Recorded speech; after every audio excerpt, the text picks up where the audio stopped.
welcome to the OCR report at OCRWC 2021. My name is Jason Dupree, and I've got with me Mike Stefano from Obstacle Running Adventures. And we are here to just kind of talk about what's going to happen this weekend. Big weekend for those that aren't racing in Tahoe or racing toughest, Seattle. A lot of big athletes are coming here, not as many as we would like, but still, you can only race the people that are here. So we're going to delve into that. We're going to delve into the obstacles. And where do you want to start? This day has already started out crazy. You know, everybody's getting in. I'm not sure how well it's picking up on camera, but it's raining outside pretty heavily right now. We're expecting to see that, come first thing in the morning. More rain while on course. It's going to be wild, but everybody's just, coming through. You're getting to see a lot of familiar faces, checking in, getting their bibs and their shirts and all that good stuff. Should be a good time. You want to walk through some of the obstacles now, or should we start with the people? Yeah, so tomorrow morning, 3K is, let's go ahead and take a look at the map. Let's double check that the audio is still coming through. Yeah, looks good. So looking at the map here, we are going to be taking this route up the mountain straight off the bat. Yes. And first thing we're going to be coming into is the hurdles, which from what we've seen, they're just little pieces of wood. Not too much of an obstacle to start off, yeah. But they never have been. It's just a little bit something more to get everybody broken apart and kind of stretch out the field a little bit. And then confidence climb. Confidence climb, I think, is just I hadn't seen a picture of that one yet, to be honest. I think it's a rope wall. I remember doing that before. It's very tall, and I remember there's like that moment of truth where you're like letting go of the rope to like grab onto the top. It can be scary for people that are afraid of heights like myself, but not too bad of an obstacle if you have your technique down. But that's at that high point. So that's obstacle number 2 at the high point of the climb. Yep. And then right after that is a Gorilla Ropes Traverse. So it's kind of like a rig with a bunch of different ropes. Now, the configuration of that, I think, is yet to be seen. Yes. So then it's going to be a quick and fast run across that kind of like level part of the mountain, I think, straight to Sketch. Yes. Sketch is a fun one where you have a bar that has a hook at the end of it, and you try not to smash your fingers together. You one hand on each, and you try to maneuver yourself across a horizontal pole. There's usually some sort of obstacle in the way where you have to kind of get your Sketch poles around it. But once you make it across that, you can put all your momentum behind one pole, put both grip on there, hit the bell, and that's how you clear that one. Yeah, and this is going to be, I think, the trickiest one in the rain, simply because of the vertical holds on that. Yeah. Whereas some of the other obstacles are a lot of rings, pipes. That stuff is going to be tricky as well, but not nearly as tricky as Sketch. Yeah, I think this is going to be a big hold-up. Yeah, you can't fake your grip strength on Sketch. Either you have it or you don't. So for those people that can get through Sketch first, I think that's going to play a major role in who takes the win. Yes. After that, there's a low rig, which that low rig is not too bad. I think even in the wetness, it's still going to be fairly easy, especially since you can use your feet. Yep. Being able to go across the pipes and just kind of monkey it with your feet and hands is not too bad. Real quick, do you know who is a big fan of the low rigs? No. Leon. Absolutely, his bread and butter. If you could have a race of all low rigs, I'm pretty sure that's what he would like. I know he's still recovering. He seems like he's doing well. I don't know if he'll be at his best, but he'll definitely be enjoying himself. Leon Kofed, right? Yes. And he will be running pre-K as far as we know. Yes, from Denmark. Him and Ida both came from Denmark. Awesome. So after that is crawl jacks, just a low crawl basically, and then pendulum, which, as we've seen, is a pretty unique obstacle. It looks short and easy, but that is kind of the cool thing about it, because you can get through it fast if you've got the skill. Rewards athleticism, which Absolutely. I know the Kempsons are very big into. But the pipe on the end of it is slanted quite a bit, so the water could really play a part in that one too. Now Valkyrie, after that, coming back down into the festival area, we can actually see it, through the haze here behind us. But Valkyrie is rings, and I don't think they're going to play as big of a role, because you're going to be double gripping that stuff typically anyways. Yes. So, just play it careful, and you should be able to get through that as long as you can get those pull-ups to get to the top. And then there's the opposite of Valkyrie. We have Canyon, which is very much a different kind of style. It's right after. Yes. That's insult to injury there. If you're struggling with one, you're really going to have trouble with the other. But instead of ascending and descending, you're going to be descending very low and then ascending. So you really got to involve your core too, make sure you're not touching the bottom. That's going to be a tricky one for maybe not the elites, but a lot of the other people out there. But all rings on that one as well. Yep. And then a ramp wall, So just a run up a wall. Littlefoot Nice. with the boards and the little feet on the boards, so that one shouldn't be too bad either. It's just play it safe. Yeah. Don't slip off. Of course, you can always retry because Exactly. this is OCRWC. Yep. But then after that is the Urban Sky. the big slant wall first. Oh, right. So that'll be the one, probably have ropes on it. Yep. Again, hopefully we won't see a lot of muddy mess that makes those ropes muddied up. Yes, I saw today they have the ropes down, so I'm assuming they're keeping them down, but I'm not entirely sure. And then after that is the nice long run through the village, which is awesome. And then you hit Urban Sky. It's going to be tricky in the rain, but if you've got the technique and you've got fluid motion, it shouldn't be too bad. It's got a few wheels, so you really got to control your momentum there and make sure it's not too out of control, because again, that wetness is going to be a massive factor there. Absolutely. And then Ricochet, coming up to the finish there, Ricochet is going to be all rings, just a unique twist on a ring rig. But then lastly is that finish wall, a third wall in this one. Very interesting. And at that point, then you get over the wall and you get finished. So that's going to be the end of it for the 3K. Yeah. And we don't really have a definitive list of the athletes. I know things are a little confusing with all that, trying to figure out who's going where. But we do know VJ Jones is going to be competing in the 3K. And we do know that this was his A race, so much so that he put the entire Spartan National Series on hold and said, no, this is what I want to focus on. I want to beat John Albin. Unfortunately, we're 90% sure John Albin isn't going to make it here. And it's a bit of a bummer for him, but he can only race against who's here. But I would say it's very stupid to bet against VJ Jones tomorrow. And I would call it a 99% chance.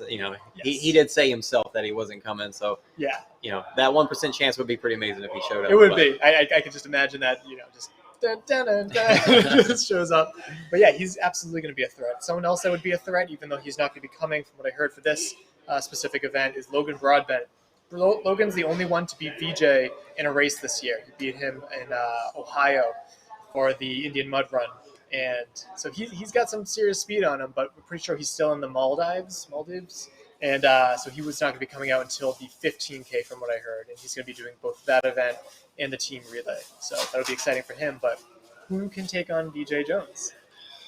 I know Leon is hoping to. Yes. I think he's try to go all out as much as he can. He's still recovering on his legs, but he's got some legs, just not full legs. Yes. When it comes to the impact on your joints and your knees, because it was a knee injury, the descending is going to be pretty rough too. And I know he's got a lot of skill when it comes to that, but will his body hold up? I sincerely hope so. I hope he has a great race. I hope everyone has a great race, but we'll see how well he can take on VJ. And the descending in this race, the 3K, is not going to be so impactful on your legs because you're not coming from 2 miles up the mountain. Yes. It's just going to be a little shorter, but it's still going to be tough. It's still, if you want to get there quick, you got to bomb down fast. Yeah. Some other people that are going to be performing, I know there is Ian Jose. I don't know which event he's doing, but I know that he is competing in this event in Not Tahoe, and a few other guys. But again, without the solid list, it's hard to speculate really. Yeah. But you want to go into the women or anything else? Yes. Well, tomorrow, so we're going to see the 3K happen and age group first. So me and you are actually running first thing in the morning. First Our wave. wave is first at 9 o'clock. Lucky so us. We're going to get up the mountain, get off, and come back down and, get back to live streaming and trying to cover the pros for you guys. And Mike, you'll be out there getting podcast coverage. Yep. Doing finish line interviews. Looking forward to that. In the rain. Might have to hire someone to hold an umbrella for me, but we'll figure that out when we get to it. Yeah, the rain, gives trips up everybody for a lot of different reasons. So I'm sure they're probably still out there working in it right now, which is crazy. But yeah, we'll get done. See the pros go off at noon. We're going to start our live stream at noon. Pros are going to go off at 12:15. It's looking like the rain could let up a little bit by then, but that's yet to be seen. And then tomorrow night, we're just going to do a recap of how the day went, show leaderboards and just talk about how our race went as well a little bit, maybe. Oh, boy. Stay tuned for that. We're hoping to have some color in our commentary tomorrow, so look out for that as well. And, cameras on course. It's going to be awesome. Looking forward to that. And then next is 15K. 15K, let's take a look at the map. Yeah. This bad boy is going to take us only halfway up the mountain first and it really into some new areas. So, looking at this map, where it started from in previous years, the end of the course was like to the kind of the way this map looks up to the north side. Yeah. But It's almost like running it backwards this year. From what I yeah, remember. it is running it backwards in a way, but we've never gone into this section where number 7, 8, and 9 are. Okay. It's always been kind of more like stretched out to the northwest there. Mhm. So this is really going to be cool to get on a piece of the mountain that we've just not seen in the past. And then once we've talked about some of those obstacles, and we're going to see some of those already in the 3K, but the ones that we didn't talk about, number 7, the Force 5 LCD. This is just another rig from Force 5. Pretty unique looking stuff there. Gibbons at number 8. So you get all the way in the way back up there. Yeah.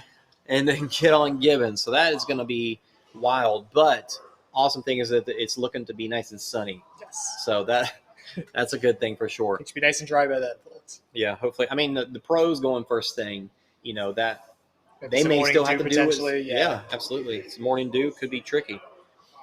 From there, coming back around to getting on obstacles that we're not going to see in the 3K, but they're kind of in that mid-mountain range. Things like Skull Valley and Triumph. I'm having trouble remembering Triumph. Is that like Dragon's Back? Okay, Yep. right. Looks scarier than it actually is. It's always Dragon's Back with some kind of twist to it based off of whatever Sid comes up. Sid from Battle OCR. Last time it was the 2 or 3 jumps before a cargo net that you had to go underneath, which was pretty tough. It's tough with a cargo net in there, especially finishing with a cargo net.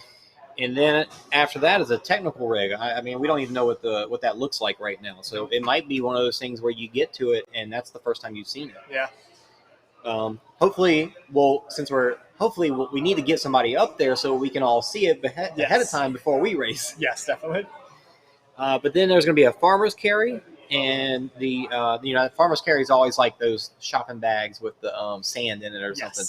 Those things they can really blow your grip out in your shoulders for sure. And we'll see if they will have been left out in the rain too, because that will be an impactful since it's actually sand.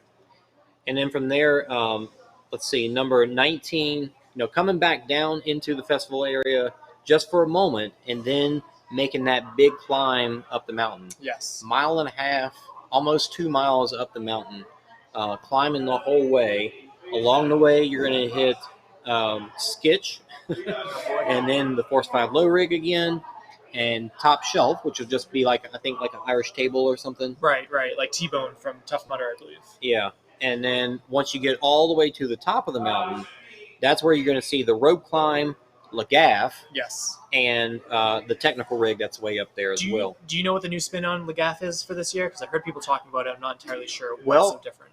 What we've seen in the past is that they have those hockey pucks at the base of the wooden poles. For your feet, yep. And it doesn't look like they have those this year. Instead, it looks like they have those Force 5 L grips for your hands on the wooden part. Okay. So the pole, of course, you can grip that like a pole, but it does look like on those wooden pieces you're going to be hanging on to a little sliver of metal. It looks tough. It looks tough for sure. Excellent. Technical rig, like I said, we don't know what's going to happen there, but coming off the top of the mountain, you're going to be hitting over, under, over. That's just typical wall under. Only bracket could mess that one up. The Force 5 rig, which I think is a pretty typical. In London they had that covered under.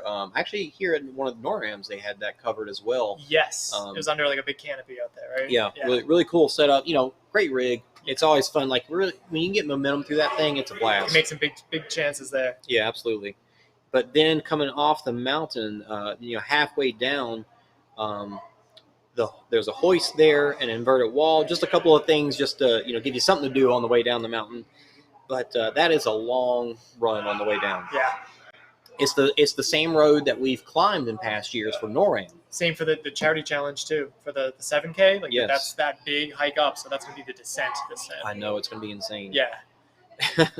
And then before you get to the bottom of the mountain, balance beams, descent, and twist on life, which is amazing that where they placed it, because it's right before you get into some of these more technical rigs at the base of the mountain, but so it's going to blow your grip out because it's a roller where you're rolling Okay, right. a roller and it's wrapping a rope around it, lifting a sandbag. Yes, I heard Sid talking about this. This is something that a local race, Blizzard Blast, has had for a few years. It takes more than it looks.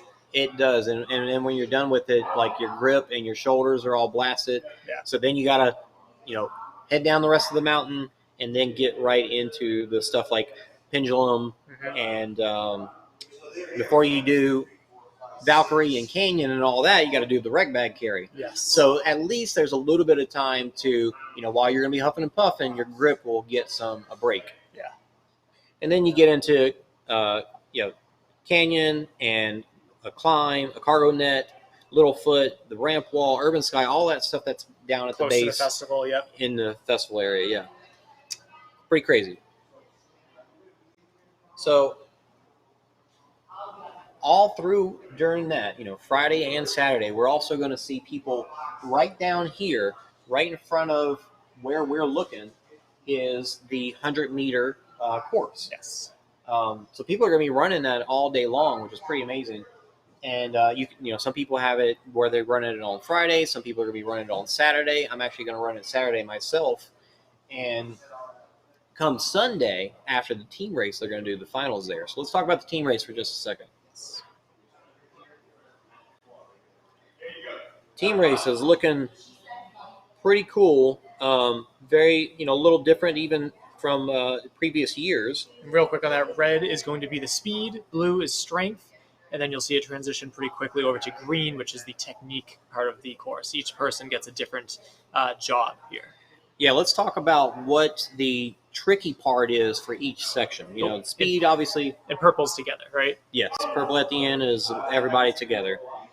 Speed is going to be probably trickiest part they're going to have is the technical rig, and they have a farmer's carry. Which I think is interesting. That seems very much to be strength, I would argue. Right. In last year, but last race at NORAM, strength had rec bag carry and the farmer's carry. Yes, so I remember doing that. It is really interesting that they're throwing that into the speed section.